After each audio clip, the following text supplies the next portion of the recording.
My co-host is, Stephen McCrary.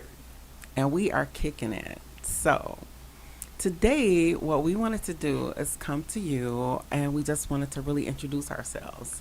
So, I'm also known as Stacy Barker, and I served 22 years, 3 months, and 18 days behind the wall for killing a man who was attempting to sexually assault me.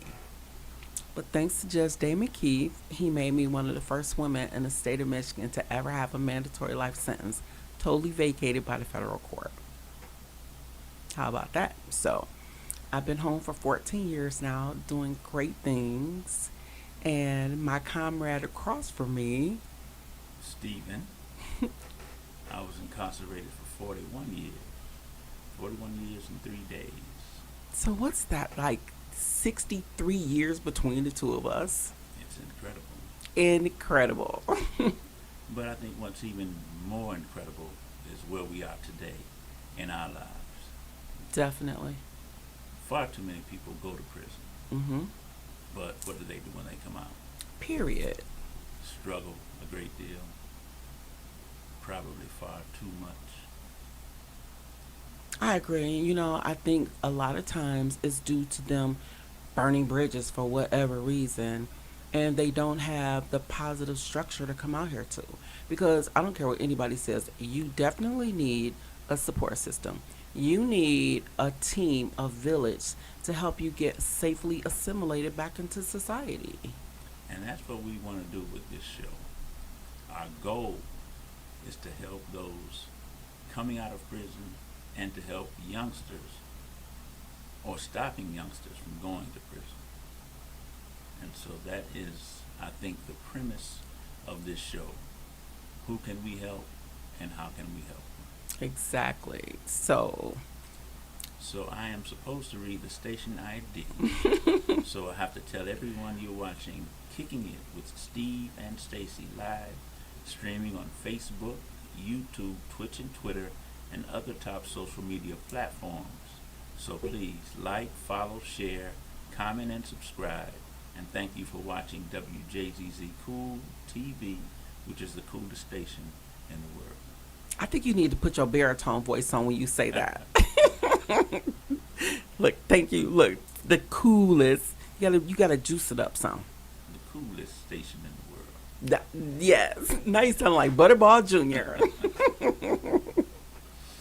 Yes. So we're gonna open up our phone lines a little bit later, and the numbers on the screen. But what do you think we can really do to try and help these kids? Because personally, I feel like it's way too much gun violence. You know what I'm saying? Kids get into an argument, instead of fighting and wrestling in the playground, one of the first things they do, is go get a gun. Yeah, times have changed. And I don't think even the two of us, though we may want to help and do a whole lot about gun violence right now. But Exactly. what we can do, I think, is educate the families, mothers, fathers, single fathers, and anyone willing to listen. Because when they go there and they're young, very few come out and get their lives in order. That's just the way it is. And when you come out, if you go in too young, you're victimized 9 times out of 10. Period. Yeah, you're enraged when you come out, and you're not equipped to handle the changes that have taken place. I left in 1977. I came home in 2018. Wait. 1977. Okay, 1977. That was the year after the bicentennial year. Just to put a little reference on it. Yeah, I was 11 years old. yeah, I was 18. Mm. Come on, speak. And you leave everything that you've known. You go to this volatile, crazy realm 18. at 18. And you was a pretty boy. You was in a don't light have- skin club. I didn't have any facial hair. Ugh. I weighed about 149, 150 pounds, and you're thrown into this lion's den for the most part. What do you do? And what did they tell us when we got there? You're going to have to either learn how to eat or be eaten. That's right. But we both made it out. Definitely. And today we're neighbors Next door neighbors. doing great things. And so we want to try to help others coming home to do the same thing. You know what? And I think I'm sorry. Yeah, I think we should talk about how we met and how like when we became neighbors because I just feel like when your mother said that this didn't happen on accident, I'm just still blown away by that. okay, go ahead. Well, we have been invited up to Tullymore Golf Course in Sanford, Michigan for a weekend. So, Steve and his wife, they were there together, and I was there with a boyfriend. So we were just like, having a meeting, talking, networking, eating, just, just having a really good time. And that was in, I think, 19, I believe. 2019. 2019. So, when me and my husband were selling his home and looking for a new one, we had found this home and we fell in love with it. So when we were in the backyard, he was looking next door, but we had gone all through the house and the house was on sale, but it was on contingency to the buyer selling their home. So, anyways, guess what? They were the buyers. And they ended up buying their home, but the home next door came on the market, and we looked at it and we fell in love with it, and it went on the market February 14th, and on my birthday, February 18th, we put an offer in and we closed on it. So now we're just like the best of neighbors, and so, anyways, that's our story. Yeah. So we met at Tullymore, but we didn't get chummy. You know, you see someone, and Hmm. we're actually at the time we were trying to help some friends get a nonprofit off the ground. Hmm. And so I didn't see Stacy again for quite a while. Matter of fact, a few years. Yeah. And so I come to a little symposium. Oh And yeah. this is after COVID, so she's got her mask on. And I couldn't tell who she was, but she seemed familiar. And she took it down for a second, and I'm like, man, I know that face. I was asking if you Right? need him. We were actually at the Flint chapter of Nation Outside, and we were at a chapter meeting. So Steve came in to attend the meeting, and me and a couple of other people, we were manning the meeting. So we were filling out a paper, and I was like going around to people that were there, and I was asking, do you need any help? Do you need any help? And I just said to myself, that looks like my new neighbor. But anyways, So anyway, the next few days, she kicked our front door in.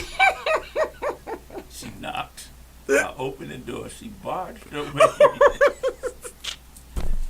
And you know, if you know her, she's vibrant, bubbly, always positive. So she's talking, and she took that mask down, and I said the word Tullymore, and she was like, "That's it. That's where we met the first time." You know, and it was serendipity. You know, we kicked it. She became like my little sister. Her husband is now my best bud, and we have a great time together. definitely, definitely that. And out of these great times together and these different conversations, because we're always bouncing ideas off of one another, we thought about, doing a podcast. Um, I had been affiliated with WJZZ Cool TV before a few years ago.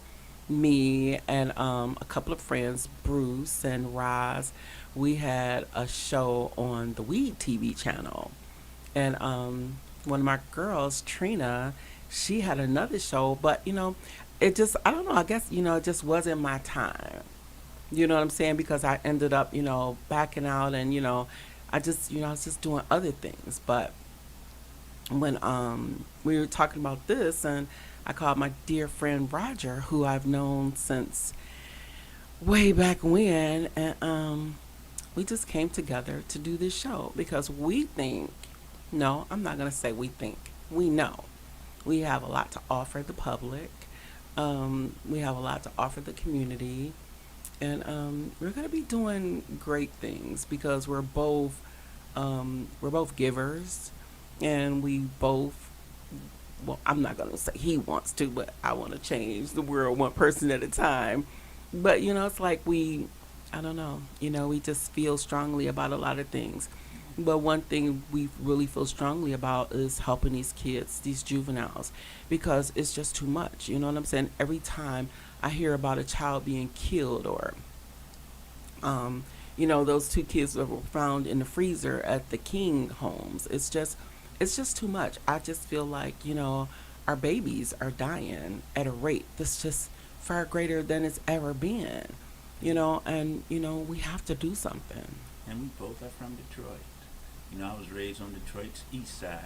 I was born in Highland Park. Right. I was born on a street called Hurlbut between Kirchhoff and Jefferson. Shout out to the hood. It doesn't really exist anymore. And that's one of the things when you're gone for so long. After 41 years, and I drove down Hurlbut. Our house is gone. My next door neighbor, the Harris's house, is gone. And most of the houses have been torn down. There were a few still standing, and so I stopped at Mrs. Moore's house. And she remembered me, and we talked. But it's like, you come home, you're doing great. Now's the time to ask yourself, what can we do, or what can I give back to this city? Because I think Detroit is on the come up. We're coming up again. We've been through a lot, and a lot has deteriorated, but it's time to rebuild, and they're rebuilding. So someone needs to deal with some of the issues that we face in our neighborhoods, Definitely. and maybe cutting off that pipeline that goes from the schools to prison, or the playgrounds to prison, is at the top of our list of things to do. Have you ever seen this movie called 13 by Ava DuVernay? I don't think I have.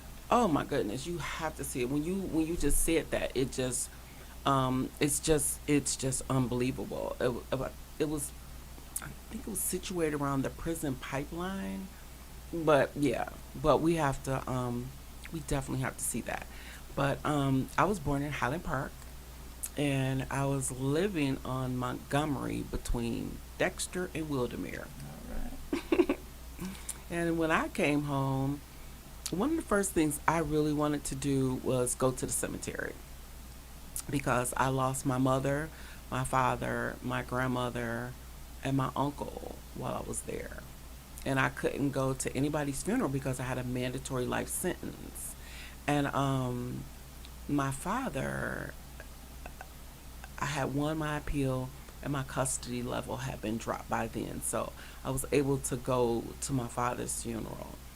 But, I just suffered great losses. But, that's life, and you have to deal with it, and you have to deal with it in a sane way. Yes. You know what I'm saying? And you can't take it personal, because I've met so many of my sisters in there, and they lose a family member, and they like pert near lose their mind. And that in itself gives the department and the officers, reason to, and it was just pretty sad. I remember when my mother died, I remember going up to the control center and asking Wharton Eukins if Cole Funeral Home, shout out to Carla Cole, she handled it and helped me. And I was able to plan my mother's whole funeral. I even had her casket spray painted canary yellow, because she had a canary yellow Cadillac. And my grandmother's just like, "Oh Lord, Stacy, I don't know, a yellow casket." And I was like, "It's gonna be okay, Grandma. Don't even worry about it." And I remember after her, well, let me stop, because we had my mother's funeral at Cole Funeral Home on Puritan and Schaefer, and I arranged for the funeral procession to come by the prison, because at that time I was at Scott on 5 Mile and back. So my cousin Booby, Charles Longmire, rest in peace, he was driving a hearse. And I remember talking to Carla Cole, and I was like, how can we make this happen? And she told me, and I paid the extra for the mileage, because I had already asked the warden, I was, I just told her, I was like, I know I can't go because of my mandatory life sentence, but how can, I make this happen? Can the funeral home bring the body up to the Sally Port? I'll pay the officers to let me go back there so I can see my mother. So her face is looking like your face is looking right now. She was like, and then she chuckled a little bit, and I chuckled right with her. And I remember her saying, Miss Barker, that would be precedent setting. We won't be able to do that. And I was just like, okay. Then I left out. But I knew if plan A doesn't work, you get you a plan B. And if plan B doesn't work, you get you a plan C. If you read that. Oh, okay. So you're watching Kicking It with Steve and Stacy live streaming on Facebook, YouTube, Twitch, and Twitter, and other top social media platforms. Like, follow, share, and comment, and subscribe. Thank you for watching WJZZ Cool TV, the coolest station in the world. Dig that. Now please finish. Okay, so I remember going to control center and asking Warden Joan Eukins if I could, have my mother's body brought up to the prison. And we had a Sally Port, so it was like fenced in, wire, just everything. You know what a prison is.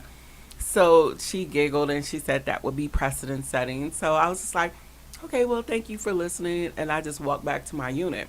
So I remember when I was walking away, she just folded her arms and shook her head. So I knew that was a no-go. But I was going to see my mother's body by hook or crook. And that's when I started working with Carla Cole. And, I really need to stop for a minute and thank my counselor, Stephen Pomeroy. Because Mr. Pomeroy was instrumental in helping me to get everything arranged. So I made sure that it was yard time, and I didn't tell anybody. Because you know how it can be when you tell somebody on the yard something before you know it, the yard is shut down and it's just not going down. So I just, I held it. And I had maybe like a few people with me. But I remember getting dressed up and getting my hair put in finger waves because that was my mother's favorite hairstyle. And I even put a flower behind my ear because she loved to pay homage to Diana Ross and Billie Holiday. And I remember standing there. And I remember the yard officer, Mr. Helm, and he was looking at me because, the yard was only like maybe 25 feet from the street. And there was like the back 40. So we were like all up there and we weren't walking the track. So I guess he got a little suspicious. And he was watching me though. And he walked up to me and he just said, Barker, I don't know what's going on. Just please don't hit the fence. And I looked him dead in the eye. And I said, Mr. Helm, don't worry about that. That will not happen today. I promise you. And he looked at me and he nodded his head and he walked away. So before you knew it, the yard was from like 1 until 4. So the funeral started at 1, maybe at noon. But I remember around 3 o'clock, here come the funeral. I thought my cousin was just going to bring her in the hearse. But when my cousin pulled up in the hearse and the yellow light was flashing, he stopped. And I remember he got out and he said, Stacy, you want me to open up the back door? And I said, no, you don't have to. I saw that bright yellow casket and I was like, booyah. And it just did something for my soul. It made me feel, I cannot believe I'm getting emotional. It's all right. It just really made me feel like I accomplished something. Because when you're in prison, it's only so much you can accomplish. And the corrections department is not, there to try to help you accomplish anything. So that was something that I had accomplished and I felt so good about it. And I felt like, I'm seeing my mother. They did not stop this. And that was that. And then everybody just got like quiet on the yard because now, mind you, a hearse done rolled up to the prison. You know what I'm saying? And I said, thank you so much. The whole funeral procession. I didn't even know the funeral procession was behind hers. I saw the limo, because it was bushes. You know what I'm saying? So they were coming up back. And they were, headed towards 5 Mile, which is Finkel. Mm-hmm. So I saw the limo and I was waving to my family. And then when the funeral procession started going, it was like 25 cars, and I was just like, oh my god. And then that's when I started crying. It's like it was almost like the whole yard got silent, and people, they still talk to me. I mention it, to this day, especially like when my mom on my mother's death date, and I, posted on Facebook, and when when people mention it, it just really makes me feel good because a lot of times, a lot of people say I do a lot, and I know I do a lot, but that's just what I do. But it encourages so many people. I get so many inbox messages, and they're just like, Steve, you can do it, I can do it. And I'm like, you damn right you can. You know what I'm saying? Because it ain't nothing special about me. I just chose to get therapy, and I just chose to change my mindset because I was a dressed up garbage can. I was fine as wine on the outside, and I could talk that game. But on the inside, I was a hot mess. And I knew that I needed to get therapy. I knew that I needed to make some changes because I did not want to leave out of there the same way I went in.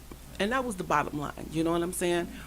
And so I remember after the funerals, I wrote Carla Cole a check for the pay to pay for the funeral, and had my mother buried at Detroit Memorial Park West. And my grandmother and my uncle is there, and I bought matching headstones for my mother and my uncle. And now that's where Kelly and Marcel are. So, it's just, in life you have to go through some things, and you either go through it to get through it, or you get stuck. Because I don't care what anybody says, you have to go through it. And you have to get through. You have to go through it to get through it. Now, you can just go through it, but if you don't go through it to get through it, you're going to become stagnated. You're going to develop animosity. You're going to have hidden resentment. You have to go through it. You have to, like I tell people, you have to strip yourself down, get butt naked, take the makeup off, take them lashes off, you know what I'm saying, and pray. You just have to. And that's always worked for me. But, yeah, I'm going to turn the mic over to you so you can talk a little bit. Okay. But I wanted to ask you a question. Okay. I think you helped quite a few women graduate while you were there. Yeah, I did. Can you tell us a little bit about that? Yeah, well, yeah. So I just really wanted to do something with my time. So in 1998, I graduated with my associate's degree from Montcalm Community College with a 3.86 GPA. And in 2000, I graduated from Western Michigan University with a 3.42 GPA. And in between time, I got my paralegal certificate, I got my vocational classes, and I've always wanted to help people. So when I was working in the law library as a library clerk, I asked the Department of Corrections if I could run a self-help group because you know how they were cutting things out, and pre-release was one of the classes that was cut out, and it shouldn't have been cut out because it just shouldn't have been. You need some type of, and this was before reentry started.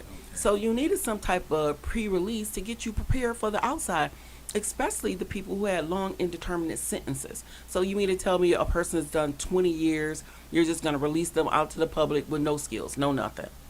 So anyways, I just felt really strongly about that. So I put together a group with a curriculum, and it was called Believing in Yourself and Being Successful, and I graduated over 600 women out of my group.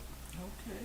And a lot of staff, they didn't think it was going to work. The word was like, oh, we're going to give you one shot, and but I was really serious, and they knew I was serious. And I had documents sent in, I had photos sent in, I got really pretty jail pens sent in, because these people don't have anything, they're prisoners, and but I wanted to get some things for them. So I got some things for them, and I've called it our group therapy because it was from 6 to 7:30, but it was so good, and I would have a waiting list of people. So I would only do 20 people at a time for 8 weeks. But I had a waiting list, and some of the people did my group once and twice, and some of them did it 3 times because my group was never the same. And at the beginning, like the first week, it was set up like a syllabus. So the first week was, who are you and who do you want to become? And they just would, like, most of them, they would just like write stuff like, I'm so and so, I got 2 kids, or I'm so and I'm going to school, or I'm so and I'm trying to get my GED. But I made that also the last question at the 8th week. Okay. Who are you and who you want to become? The difference between the first week and the 8th week it was surreal. You should have seen. Hey, I'm a woman. I'm strong. I'm a grandmother. I'm a fighter. I'm a survivor. Yeah. You know what I'm saying? So yeah, it was pretty cool. Yeah. That's very cool. Yeah. I went to school while I was there, got Mhm. my associate's degree, Mhm. took some classes towards my bachelor's, and that was right around the time that they took colleges out of the prisons. Right. And so I just found myself on the yard, hanging with the cool guys. Exactly. But you do that to survive more Uh huh. than anything. If you got the right friends, the right connections, the right associates, you can probably make it out of there, not unscathed but alive. Definitely. So I am going to read our station ID one more time. Okay, let's You're do it. watching Kicking It with Steve and Stacy, live streaming on Facebook, YouTube, Twitch, and Twitter, and other top social media platforms. Like, follow, share, comment, and subscribe. And thank you for watching WJZZ Cool TV, the coolest station in the world. Okay. Um. So now around 7:30, yeah, 7:30, we'll take a couple of calls. And for instance, if you have a son that just went to prison or a daughter that just went to prison and you don't know what to do, give us a call and we'll help you. Definitely. The number is on the screen and it is 313-355-6018. The phone lines are now open. Please give us a call and kick it with Steve and Stacy. Right. And that doesn't have to be the topic. You can call and say or ask any question and we'll try to answer it as truthfully and honestly as we can. Definitely, because trust me, we are well versed on a plethora of subjects. Yes, so we're excited to be on here because we have a lot to give, and we're just both positive individuals, and we're on that high vibration, and we're just thinking about stuff that we can do to help our community. Right. That's really important to I us. have a non-profit called Little Peeps Incorporated. And again, all we want to do is help those who need help. So the business is predicated on helping, getting folks furniture, supplies, clothes, whatever they need at extremely affordable prices, if not donated. That's really good. Yes. Well, I come from good stock. Oh, I You know you come from good stock. His might. mother, I'm sorry. Go ahead. Okay, so his mother is now my adopted mother, and I call her my dear. When I tell you this lady is so classy, oh my God, she's the apple of my eye. So, me and my husband honeymooned in Paris from March 5th through March 12th, and I brought back, a few things, and I had this one scarf and I was just like, oh my God, it's gonna look so good on her. So she just had her birthday and we both have like really large decks and they had a party going down over there. So I remember putting one of the Parisian scarves in a bag, and I took it over, was it the 86th birthday? 85th. Okay. Me? Oh, yeah, 85th or 86th? 85th. 85th, her 85th birthday. And I gave her this gorgeous scarf. It was like white linen with like blue designs, and it had Paris written all over it.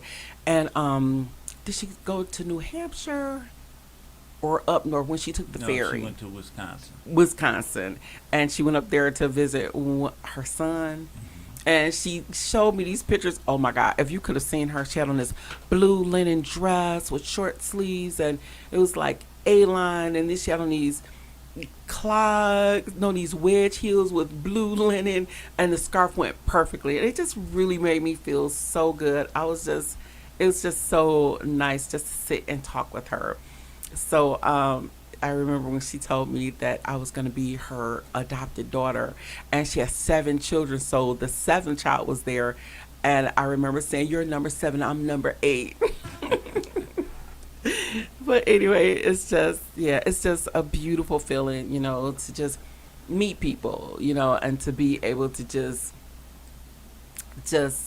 involve yourself with them. And it's like, it's just so pure and just so authentic. Did you ever think you'd get that opportunity? I knew I was going to get that opportunity. I mean, I went in thinking, what do I need to do? Where's the law library? Oh, and another thing. So, anyways, when I first got there, I remember my grandmother told me, "Don't you know my friend Addie? We used to live at a cold water flat on, I think, what was it? Vinewood and Hancock. I can't remember. I'll think of it. I'm gonna get the name and I'm gonna tell you next time. But anyway, so my grandmother's girlfriend Addie, she stayed. I can't remember upstairs or downstairs, but she said look for her daughter. Her daughter's name is Phyllis Christian. So I was like, okay, grandma. So I remember when I got there, I just knew I had to get to the law library. So I was waiting to get out of the quarantine unit. So when I got out, I went to the law library and I walked in. I mean, you heard him just say, I'm bubbly and outgoing. And anyways, I walked in and I was like, where's Phyllis Christian at? Phyllis Christian, is she here? Does she still work here? So everybody's looking at me like, who is this?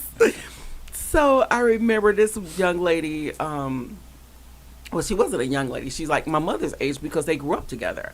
I remember when she turned around so slow and methodically, I was like, oh. And she said, who in the hell is in here calling my government name out? I was like, me, my name is Stacy Barker. My grandmother, Cora Williams, told me to find you. And she looked at me and then she smiled. And, she was a stud and she was about her business and she was running the library and she didn't know who came up in there calling her full government name out. So they called her Freeze. And Freeze was good to me. From day one walking in there, I just didn't know that she had something for me. So, I'm always happy, go jolly.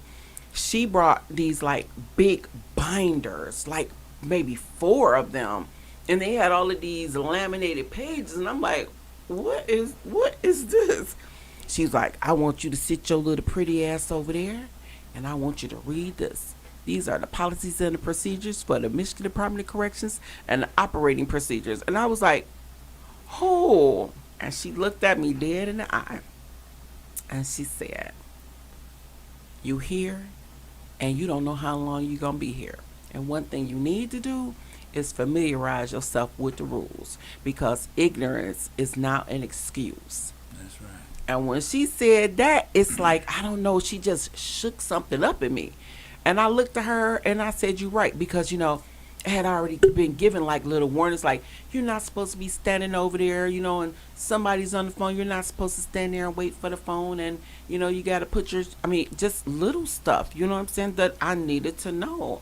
And that was the best thing that anybody could have ever did for me coming into the prison at the age of 21. So, yeah, I'll always be grateful for that because I know so many people come in and they don't have a strong person to really sit them down like, look, this is what you do and this is what you don't do. So I'll forever be grateful to Freeze, Phyllis Christian, because she put it down and I was teachable and I took it all in. I took everything in and was asking for more because I knew that I had a mandatory life sentence, but I also knew that I was going home. Okay. So I needed to be, well versed on whatever. And that really worked for me. Did she ever make it out herself? She did. And she's gone back a couple of times, and, I tried to stay in touch with her. I don't know where she is now. I haven't heard from her maybe like in, I don't know, maybe like 5 or 6 years, but I always think about her. Okay. And it's like I always, think about how she helped me because to me that was a huge help. People like her and Mary Glover, who's now Mary Heinen. You know what I'm saying? One of the very first lawsuits I fought on was Glover versus Johnson, and Mary Glover and Dolores Federico and Gladys Wilson and Victoria Hollis. Those are the women that I came up under, and I wanted to emulate them because they were about it. You know what I'm saying? Now it was a lot of other women. You had the popular people. How you have like the jocks and the popular people in high Right. school. Prison is pretty much like that. Yes, it is. You know what I'm saying? You got the rock bosses, you got the people that's handling things, but I knew walking through that door that I needed to educate myself. You know what I'm saying? And I just didn't have no time for games. Not saying that I was a perfect prisoner and not saying that I didn't get in trouble, because I did get in trouble. Yeah. But what Phyllis did for me, it was like I could, if I had 1,000 tongues, I couldn't thank her enough, because that's what really set me on the road. And with the lawsuits, I was on 6 different class action lawsuits, and I was victorious. We won all of them, All 6 of them? all 6 of them. Wow. Right. I was one of the people who helped change the Michigan Department of Corrections. Like when I first got there, a male officer could tell you to grab the wall. How they got to look for contraband. But a lot of times they would just tell you to grab the wall under the pretense of looking for contraband so they could Right. fill you up. You know what I'm saying? So by the time, we finished with everything, a man could not even work inside the Michigan Department of Corrections. Great. Not, let me reword that. He couldn't work in a housing unit with the women. Okay. You know what I'm saying? But, yeah, a lot of prisoners got mad at me because they had some favorite officers that they didn't, they didn't want them not working in the housing unit. And a lot of female officers got mad because they ended up having to work a lot of overtime. But sexual assault against female inmates was just running rampant at that time. Man, well, Yeah. you shut it down. Pretty or, much. Or help shut it down. Yeah, I did help because, it wasn't just me. Well, it was me the first time. I tried to get some people to join the lawsuit with me, and they wouldn't. And if it wasn't for Deborah LaBelle, my attorney, I don't know where I would be. But me and her did that first lawsuit together, and I won. Okay. And then the second time, 32 other women joined me. And then the third time, we were all part of a group, and that was the largest lawsuit ever filed on behalf of female prisoners, and we won $100 million, and it was like maybe 800 of us. Okay. So, yeah, but with all of this comes, a lot of trauma. Yes. You know what I'm saying? And you can't just sugarcoat trauma or cover it up or act like it didn't happen, because it's going to come out, in different ways. So, you need therapy. You need to talk about it. So, a lot of us, we would sit around, and talk about it. But, yeah, it was something. And, one day, one of my friends said, Stacy, do you ever think about this? And I'm like, what? Think about what? And she said, I'm pretty sure you're like one of the only women who's been sexually assaulted 3 times and fought and won 3 lawsuits in one sentence. And you just don't think like that. Right. But I thought about it, and I was like, you know what? You're probably right. Well, you're a fighter. I'm definitely a fighter. Now, I'd like to give a shout out to the Detroit Yacht Club, Right. simply because they welcomed me and my baby like we were their own. They have this thing called the Frostbite, Yes. and so we went with Stacy and Henry and enjoyed the weekend. It was incredible. So I want to thank you all, if anybody's listening, for welcoming us the way you did and treating us like family. And I want to thank the Detroit Yacht Club, for allowing me to enter the chili cook-off for the 2nd year in a row. And for the 2nd year in a row, I won first place for the chili cook-off. And this time it was a landslide because the Commodore told me that first place had 62 votes and second place had 39. So, of course, I was over the moon and extremely happy, and I'll be there next year for a three-peat. Anyway, so, So oh, we need to do our station ID. one more So time. you're watching Kicking It with Steve and Stacy live, streaming on Facebook, YouTube, Twitch, and Twitter, and other top social media platforms. Like, follow, share, comment, and subscribe, please. Thank you for watching WJZZ Cool TV, the coolest station in the world. No, you know I'm channeling. You know I'm over here channeling Rosetta Hines, right? That's right. So Rosetta Hines was an old school DJ who used to be on WJCC. And when I tell you her voice just sound like melted butter, oh my God. She was like sort of throaty and just, oh my God, I just love Rosetta Hines. So while I'm over here, WJZZ Cool TV, the coolest station in the world. I'm channeling. I'm over here channeling Rosetta Hines. They used to call her the Rose. Yeah. But anyways, I want to give a shout out to my brothers, Thomas and Micah. There were four of us actually. So it was Tim, Tom, me, and Mike. Mike is the oldest, then me, and Tim and Tom were twins. Tim sadly passed away on my birthday, and we're writing a book. I have a couple of them in front of me now. I'm going to hold them up. This one was written by my cousin, Tim Jackson, called Understanding College Athletics Through the Eyes of College Athletes. And this one was written by my older brother. It's called Trauma and Race, A Path to Well-Being. And he and I have agreed to write a book. And about 6 months ago, we pulled our little brother in, Thomas, to write as well, just to validate what he and I say, you know. And the gist is, Michael was voted Outstanding Young Man of America in like 1984. that's You know, amazing. yes. He's Reverend Doctor now, president of New Brunswick Theological Seminary. And so the question that often arises is, how did one go to prison for 40 years or 41 Right. years and the other excel at everything, classic overachiever?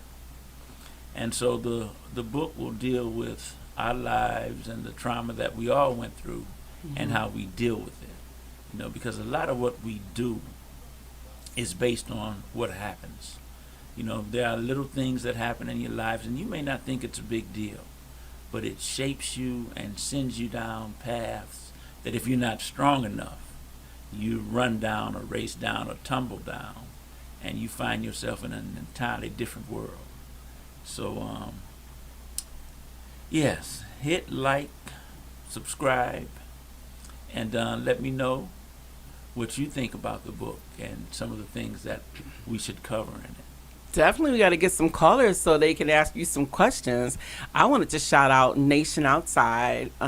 Nation Outside is ran by Ashley Golden, Dr. Ashley Golden. She's a statewide director, and she's doing wonderful things with Nation Outside. It's a grassroots organization, and they're just, I can't say enough about Nation Outside, but what I want to do is I would like to invite everybody to our gala. So our gala is going to be November 17th. I'll have tickets. I'll also have sponsorship packages, but it's going to be November 17th at the Godfrey, the new hotel in Corktown on Michigan Avenue. And my friend Sandra Faye Dunn is selling tickets. She works for Black Family Development, and their gala is December 12th. So if anybody wants any tickets, just be sure to let me know. And I feel like this podcast is pretty productive tonight. You know, us just getting the feel for, you know, doing this. Yes. I think this is us as co-hosts. I think this is, I've done different podcasts before, with other people. Well, I can't. I was about to say it's my first time, but I can't say that. But this is Well, our first time working together. right. It's my first time, and I was told that I don't talk a lot or loud enough because I'm very soft spoken, and this really isn't my cup of tea. You know, I'd rather be in the background doing my thing, but I've been so blessed that I have to give something back, and if this is the beginning of that, then let's do it. This is just the beginning. So strap in and let's take this ride because we are about to do great things. We're already talking about doing some things, you know what I'm saying? And I feel like this is the perfect platform for us to just like, get it out, and bounce some ideas off of each other and the public. You know what I'm saying? So I'm really looking forward to this new endeavor. Yes. And I am too. I love you, Detroit. Always have, and always will. Definitely. Okay. Okay. We have a caller. So how do we do this? I'm not sure. I think you might hit that little button right there. Is that it? I don't know. We have a caller and we're attempting to get this caller. You know what? We didn't figure out how to answer a call. And we only got 2 minutes, so we I apologize know. if we don't get to you. I said, anything down there? Because I see a red and the light blinking for the call.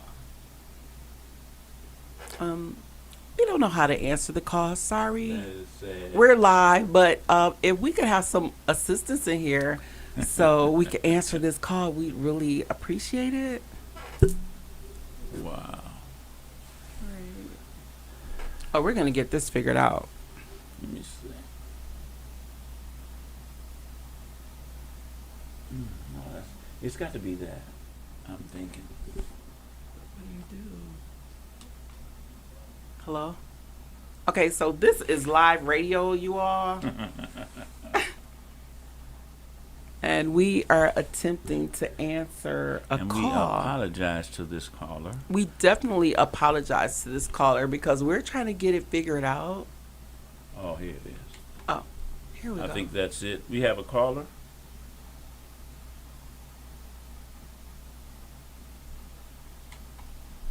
Caller on the air. Again, our profuse apologies because we only have 1 minute left. So I'm going to say it one more time. You're watching Kicking It with Steve and Stacy live streaming on Facebook, YouTube, Twitch, and Twitter, and other top social media platforms. Please like, follow, share, comment, and subscribe. And thank you for watching Wjzz Cool TV, the coolest station in the world. Yes. And with that, we're going to sign off. We're- Thank you for joining us.